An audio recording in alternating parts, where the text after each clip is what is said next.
On one of the most sacred holidays in the Jewish faith, a gunman burst into a synagogue in California and used a semi-automatic rifle to gun down worshippers when they were at their most vulnerable. The 19-year-old suspected shooter had allegedly planned his fatal attack for weeks. His motivations outlined in a manifesto that celebrated the mass shootings at a Pittsburgh synagogue and 2 mosques in New Zealand. John Ernest is accused of carrying out what authorities say can only be described as a hate crime, attacking people in a sacred place on a sacred day.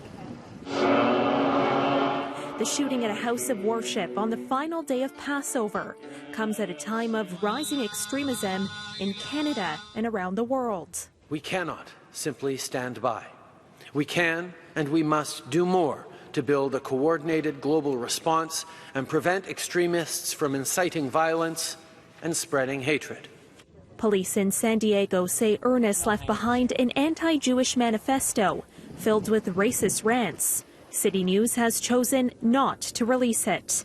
But in the document, Ernest praised the suspect accused of killing 11 people in a hail of bullets at Pittsburgh's Tree of Life synagogue in October. And he wrote he was inspired by the suspected white supremacist who killed 50 people in a violent Islamophobic attack on mosques in Christchurch last month. We're aware of his manifesto, which we're in the process of reviewing to determine its validity and authenticity.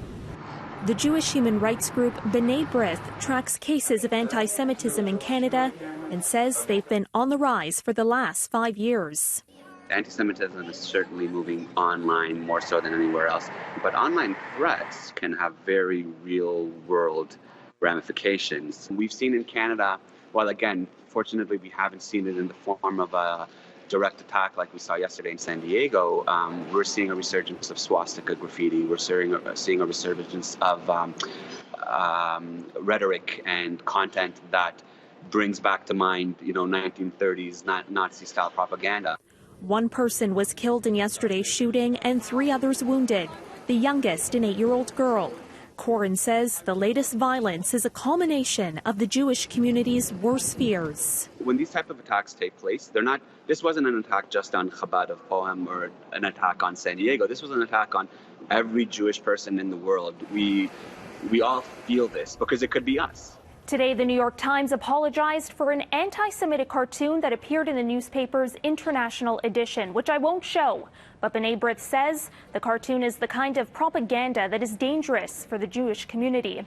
Tomorrow in Ottawa, the organization will discuss its annual audit of hate crimes targeting Jewish people. It says in 2018 there were more anti-Semitic incidents reported than ever before since it started compiling that data.